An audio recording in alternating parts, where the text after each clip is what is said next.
جب ہماری اماں جان کی عمر تقریباً 12 برس تھی، انہوں نے ایک خواب دیکھا کہ میں نے مٹی میں اپنا پاؤں رکھ کر اوپر سے مٹی دبا دبا کر ایک گھروندا بنایا اور پاؤں باہر کھینچ کر اس گھروندے میں ہاتھ ڈالا تو ایک بڑا چمکدار ہیرا میرے ہاتھ آیا۔ اس ہیرے پر نگاہ نہیں ٹھہرتی تھی، اتنے میں چاروں طرف سے لوگ دوڑتے ہوئے آئے۔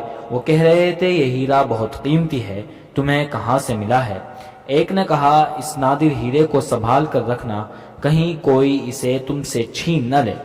صبح ہوتے ہی اماں جان نے یہ خواب نانا ابا سید نصیر الدین شمسی کو سنایا۔ انہوں نے یہ خواب کسی اور کو سنانے سے منع کیا اور دہلی کے ایک جید عالم سے تعبیر پوچھنے چلے گئے۔ انہوں نے کہا، اس لڑکی کی شادی ایک بڑے عالم دین سے ہوگی جس کی شہرت چار دانگ عالم میں پھیلے گی۔ نانا ابا معاشی اعتبار سے خاص خوشحال اور سماجی حیثیت میں دہلی کے معروف اور بلند مرتبہ لوگوں میں شمار ہوتے تھے۔ اسی مناسبت سے میری والدہ محترمہ کے لیے دہلی کے بڑے صاحب ثروت اور عالی مرتبت خاندانوں سے رشتے آئے، مگر نانا ابا کی نگاہ میں کوئی سمایا نہیں۔ لیکن جب دادی اماں ابا جان کا رشتہ لے کر آئیں تو نانا ابا کو گویا من کی مراد مل گئی۔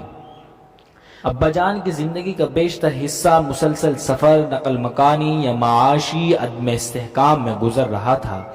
وہ بڑے صاف گو انسان تھے، اسی لیے انہوں نے شادی سے پہلے نانا ابا کو بغیر کسی لاگ لپیٹ کے آگاہ کر دیا۔ میرا نسب العین یہ ہے جس پر میں کوئی مصالحت نہیں کر سکتا، اگر اللہ تعالیٰ نے توفیق دی تو ایک اچھا گھر بھی بنا لوں گا، کیونکہ سب کچھ ہوتے سوتے خراب حالات میں رہنے کا قائل نہیں ہوں۔ لیکن اگر اللہ تعالیٰ نے مجھے معاشی کشادگی نہ دی تو خستہ حالی میں بھی اپنے مشن کو نہیں چھوڑوں گا۔